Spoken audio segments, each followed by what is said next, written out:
بسم اللہ الرحمن الرحیم۔ 4 دن، 4 کا عدد، یہ 4 دن وہ ہیں جو احادیث میں ایک ساتھ خاص اس حیثیت میں ہے کہ اللہ سبحانہ و تعالیٰ نے ان دنوں کو منتخب کیا ہے، اور یہ وہی 4 دن ہیں کہ جن سے آپ گزر رہے ہیں ابھی۔ حدیث ہے کتاب الخصال میں، شیخ صدوق نے لکھا، پھر کتاب روضۃ الواعظین میں اس حدیث کا ایک تتمہ بھی موجود ہے، اور وہ یہ ہے کہ اللہ سبحانہ و تعالیٰ نے ہر شے میں سے 4 کا انتخاب کیا ہے۔ کائنات کی ہر شے میں سے اللہ سبحانہ و تعالیٰ نے 4 کا انتخاب کیا، اور حدیث کس کی ہے؟ سردار الانبیاء، سرکار ختمی مرتبت احمد مجتبیٰ محمد مصطفیٰ صلی اللہ علیہ وآلہ وسلم کی۔ اللہم صلی علی محمد وآل محمد۔ انہوں نے حدیث بیان فرمایا، حدیث نبوی ہے، یعنی فرمایا اللہ سبحانہ و تعالیٰ نے ہر شے میں سے 4 کا انتخاب کیا۔ ملائکہ میں سے 4 منتخب کیے، جبرائیل و میکائیل و اسرافیل و اسرائیل۔ فرمایا انبیاء میں سے بھی 4 منتخب کیے جو جہاد بالسیف کے لیے تھے۔ یہاں اولو العزم انبیاء کی بات نہیں ہو رہی، وہ 5 ہیں جو بالسیف، جہاد بالسیف کے لیے 4 انبیاء کا انتخاب کیا۔ حضرت ابراہیم علیہ السلام، حضرت داؤد علیہ السلام، حضرت موسیٰ علیہ السلام و انا، اور میں۔ ایک مختصر سے مجھے جواب دینا، رسول اللہ نے کون سا جہاد بالسیف کیا تھا کبھی؟ رمضان کی مجلس کا جملہ یاد ہے؟ علی کی تلوار کا نام ہے ذوالفقار، اور مصطفیٰ کی تلوار کا نام ہے حیدر کرار۔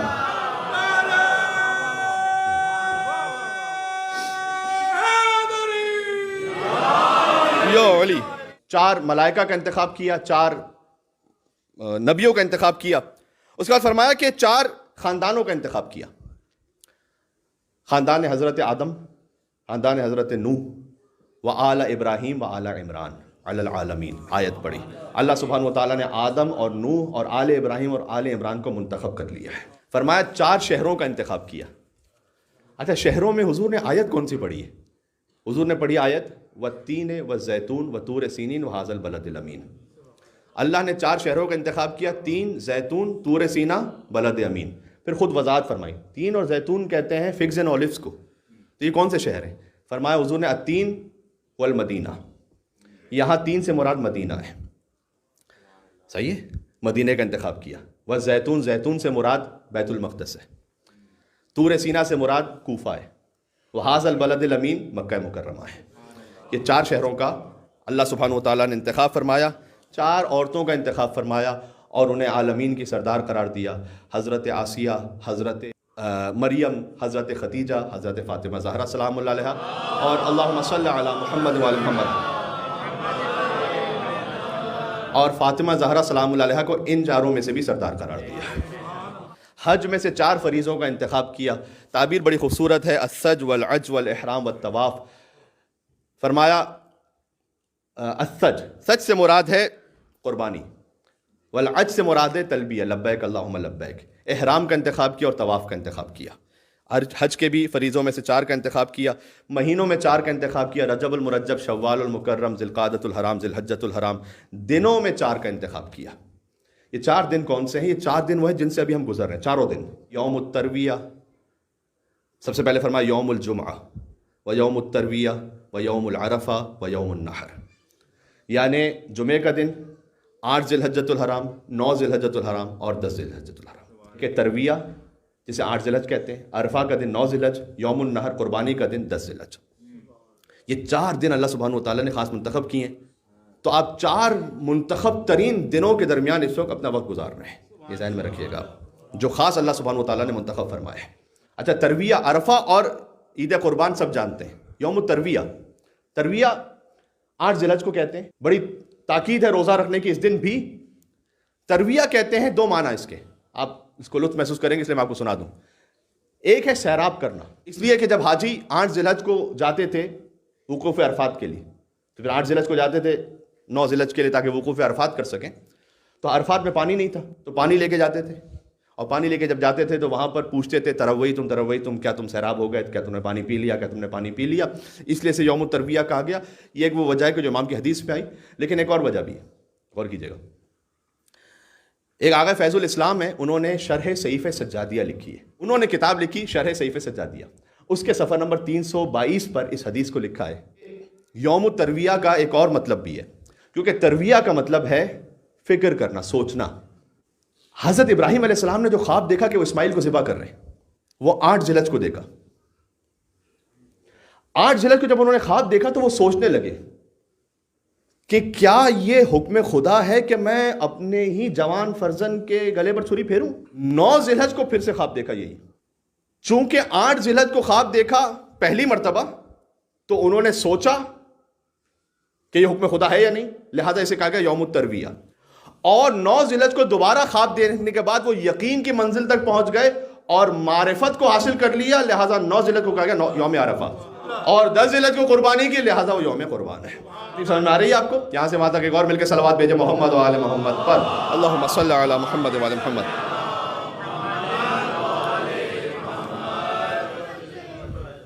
اللہ نے مستورات میں سے 4 عورتوں کو چنا ہے, حضرت آسیہ, حضرت مریم, حضرت خدیجہ, حضرت سارہ.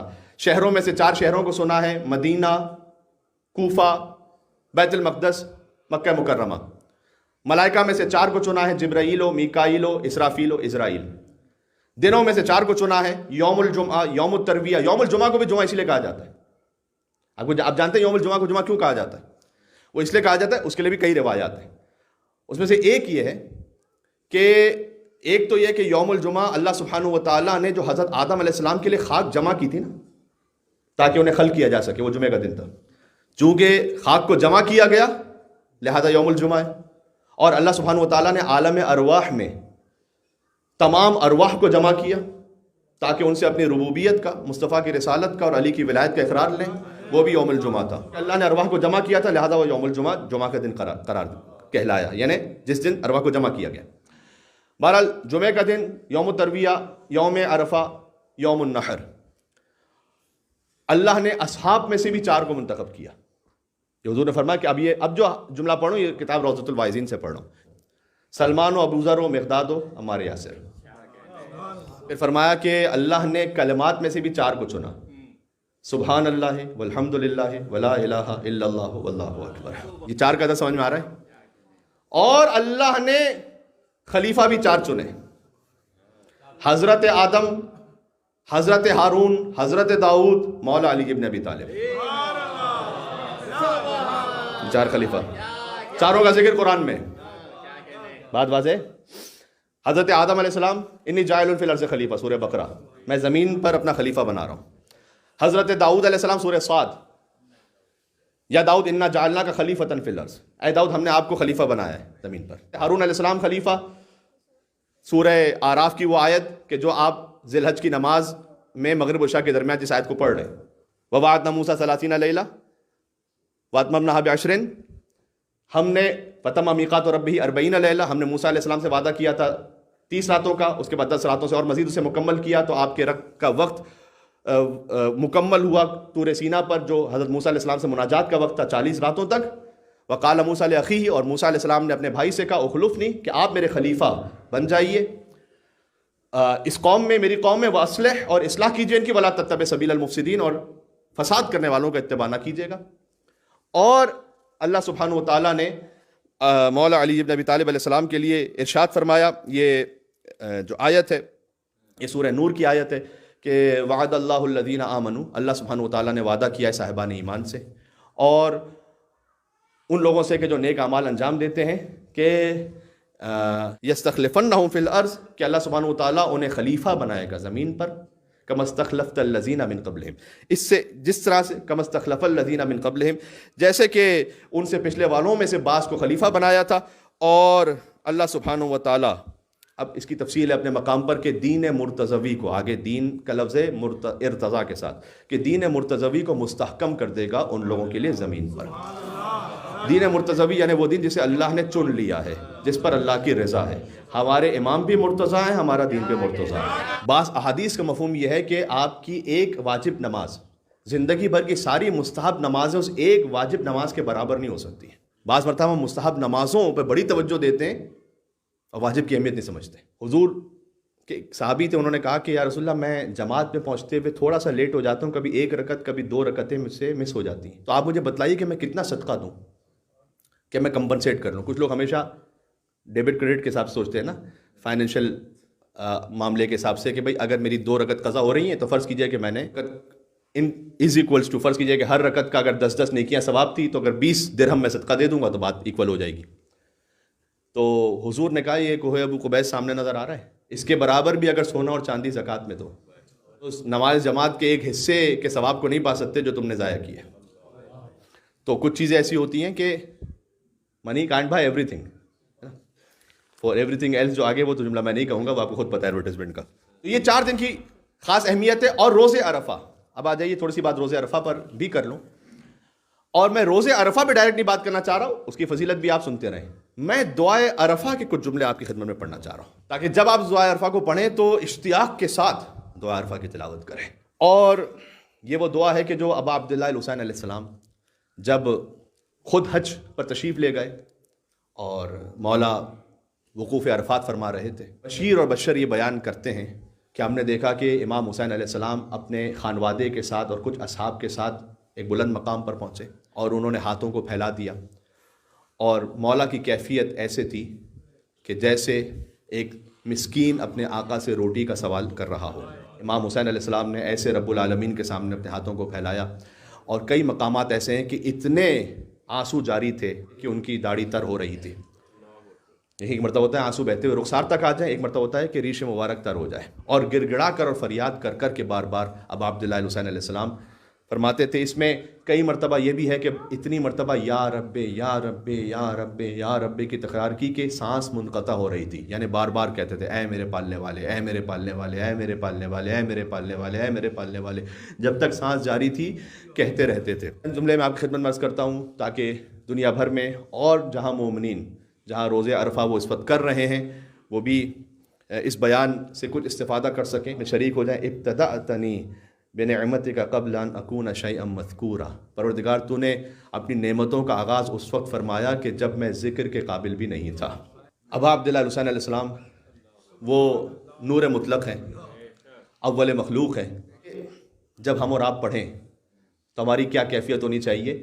سورہ حل عطا کی پہلی آیت کو یاد کیجیے، حل عطا علی الانسان حین من الدہر لم یکن شیئا مذکورا، انا خلقنا الانسان من نطفۃ امشاج نبتلیہ فجعلناہ سمیعا بصیرا انا ہدیناہ السبیل اما شاکرا و اما کفورا۔ کیا انسان پر کوئی ایسا وقت گزرا ہے؟ حل عطا علی الانسان حین من الدہر لم یکن شیئا مذکورا، کوئی ایک ایسا وقت گزرا ہے کہ جب وہ ذکر کے قابل بھی نہیں تھا؟ جب ہماری ولادت نہیں ہوئی تھی اس وقت تو کوئی ذکر تھا ہمارا؟ کوئی ذکر نہیں تھا۔ یہ کہ شکم مادر میں تھے، آبا و اجداد کے جب اسلاف میں تھے تب بھی کوئی ذکر نہیں تھا، ارحام امہات میں تھے تب بھی کوئی قابل ذکر نہیں تھے۔ حل عطا علی الانسان حین من الدہر لم یکن شیئا مذکورا انا خلقنا الانسان من نطفۃ امشاج، تو پھر انسان یہ سوچے کہ ہم نے اسے ایک نجس قطرے سے خلق کیا، فجعلناہ سمیعا بصیرا، اور ہم نے اسے سننے والا اور دیکھنے والا بنایا۔ سماعت پہلے ہے بصارت بعد میں، اس لیے کہ بچے کی سماعت پہلے شروع ہو جاتی ہے، بصارت بعد میں شروع ہوتی ہے۔ لہٰذا سائنٹیفکلی بھی جو ترتیب ہے اللہ سبحانہ و تعالیٰ نے قرآن میں اسے مینشن کیا ہے، سماعت پہلے ہے بصارت بعد میں۔ بچہ شکم مادر میں سننا پہلے ہی شروع کر دیتا ہے، سمیعا بصیرا انا ہدیناہ السبیل، اور ہم نے اسے سبیل کی ہدایت کی، اما شاکرا و اما کفورا، شکر کرنے والا بن جائے یا کفر کرنے والا بن جائے۔ امام نے اس طرف اشارہ کیا، ابتدأتنی بنعمتک قبل ان اکون شیئا مذکورا، پروردگار دعا عرفہ میں امام حسین علیہ السلام فرماتے ہیں تو نے اس وقت مجھے نعمتیں عطا کرنا شروع کر دی جب میں ذکر کے قابل بھی نہیں تھا۔ آگے میں درمیان سے جملے پڑھ رہا ہوں، لم یمنعک جہلی وجرأتی علیک ان دللتنی الی ما یقربنی الیک، پروردگار میں امام حسین علیہ السلام کی دعا پہ پڑھتے ہوئے مجھے خود اس کا ترجمہ کرتے ہوئے ایک حیا آتی ہے اور خجالت محسوس ہوتی ہے، اسے آپ اپنے لیے محسوس کیجئے گا۔ پروردگار میری جہالت اور میری جرأت جو تجھ پر میں کرتا تھا وہ اس بات سے مانے نہیں ہوئی کہ ان دللتنی الی ما یقربنی الیک، کہ تو مجھے پھر بھی ہدایت کرتا رہے ان چیزوں کی کہ جو مجھے تجھ سے قریب کر دیں۔ میری جرأت اس بات پر مانے نہیں ہوئی، ہدایت کو روک دے نہ۔ سبحان اللہ۔ اردو پہ اکتفا کرتا ہوں، اے میرے اللہ میں گواہی دیتا ہوں سے کہ یہ نعمتیں جو ہماری ویسے سامنے کی نعمتیں ہیں، کیا اس پہ کبھی غور بھی کیا ہے؟ فرمایا کہ اے اللہ میں گواہی دیتا ہوں اپنے ایمان کی حقیقت کی، توحید کے خالص ہونے کی۔ اس کے بعد اپنے اعضاء کی گواہی امام صلی اللہ علیہ وسلم نے دینا شروع کی کہ کیا کیا نعمتیں اللہ نے عطا کی ہیں۔ آنکھوں، اے اللہ تو نے آنکھوں میں نور عطا کیا، صفحہ جبین پر اسرار و نقوش عطا کیے۔ ہمارے استاد محترم نے خود میں ایک بات کہی تھی، اللہ سبحانہ و تعالیٰ نے ہماری جبین پر، ہمارے فور ہیڈ پر لائنز بنائی ہیں، یہ لائنز ہاریزونٹل ہیں، ورٹیکل نہیں ہیں۔ کیوں؟ اللہ جانے کیا کیا مصلحتیں ہوں گی اللہ کی. سادہ سی بہت سامنے کی مسئلہ سمجھ میں آتی ہے. یہ ہاریزونٹل اس لیے بنائی ہیں کہ جتنا بھی پسینہ آتا ہے نا وہ یہاں ان لائن سے ہوتا ہوا آپ کی آنکھوں سے سائڈ سے گر جاتا ہے. ورٹیکل بنائی ہوتی تو جو پسینہ تھا سیدھا آپ کی آنکھ میں گرتا. کتنی سادہ سی بات ہے. آپ غور کیجیے گا جب بھی آپ کو کافی پسینہ آ رہا ہو بہت ریئر ہوتا ہے کہ آنکھوں تک پسینہ پہنچے, نہیں آتا. پھر اس کے بعد آئی بروز بنائے, آئی بروز میں اس کو تھوڑا سا کرو بنایا.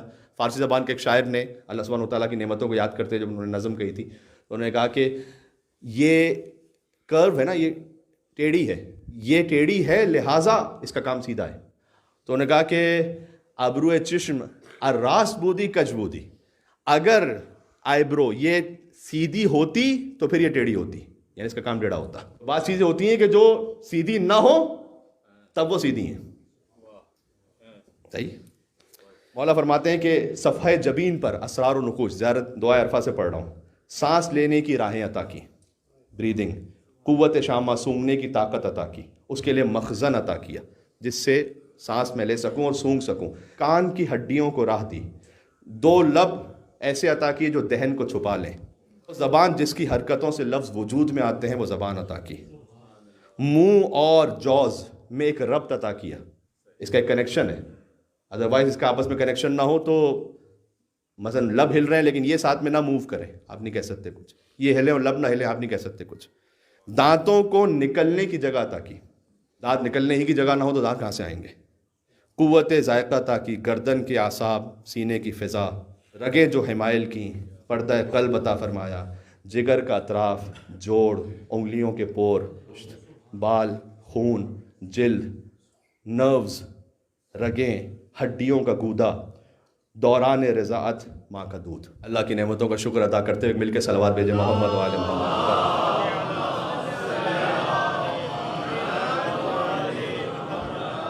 قربان ابا عبداللہ الحسین علیہ السلام کے. پروردگار میں تیرے عدل سے, اب آگے جملہ ایک, پروردگار میں تیرے عدل سے خوف میں ہوں, ہاں, اور میں عدل سے بھاگ کر تیری رحمت میں آنا چاہتا ہوں.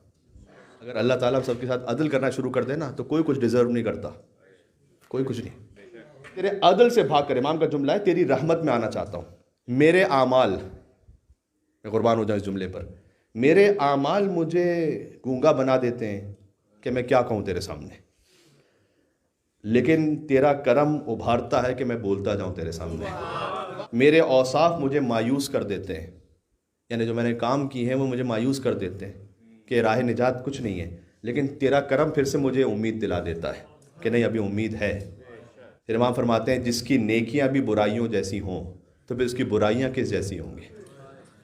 برائیوں تو چھوڑ دیجئے, ہماری نیکیاں, کوئی ایک نماز بھی اس قابل ہے کہ ہم فخر سے پیش کر سکیں اللہ سبحانہ و تعالیٰ کے سامنے کہ پروردگار یہ نماز پڑھی تھی میں نے تیرے لیے. نماز بھی نہیں. میں نے بعض عرفاء کا کلام خود پڑھا ہے کتاب میں, وہ کہتے تھے کہ پروردگار لوگ اپنے گناہوں پر توبہ کرتے ہیں, مجھے توفیق عطا کر میں اپنی نمازوں پر توبہ کروں. میں نے جو نماز پڑھی اس کے بعد کہوں استغفر اللہ ربی واتوب الیہ, پروردگار یہ تو نماز کسی قابل نہیں تھی. نماز اہل بیت کے جو اعمال ہیں نا وہ میزان ہے, یعنی مولا علی علیہ السلام کی نماز میزان ہوگی. علی کی نماز چھوڑ دیجیے, سلمان کی نماز کے سامنے ہماری نماز کی کوئی حقیقت اور حیثیت نہیں ہے, تو کیا نماز ہے. یہ میں اپنے آپ کے لیے کہہ رہا ہوں, بلا تکلف کہہ رہا ہوں. اللہ سبحانہ و تعالیٰ کا رحم و کرم نہ ہو تو بخشے جانے کی امید ہی نہیں ہے. حضور نے فرمایا ہے کہ اگر کوئی 2 رکعت نماز صرف اور صرف اول سے آخر اللہ سبحانہ و تعالیٰ کے لیے پڑھ دے, یہ 2 رکعت نماز کی نجات کے لیے کافی ہے. فرمایا پروردگار جس کی نیکیاں بھی اس کی برائیوں جیسی ہوں, اس کی برائیاں پھر کیسی ہوں گی. الہی ماذا وجد من فقدک وما الذی فقد من وجدک, پروردگار جس نے تجھے پا لیا ہے اس نے کیا کھویا ہے, جس نے تجھے کھو دیا ہے اس نے کیا پایا ہے. سبحان اللہ. یہ جس نے تجھے پال لیا اس نے کیا کھویا ہے. سارا کردار حسین ابن علی اور ان کے سفیر کا کردار اس ایک جملے میں ہے.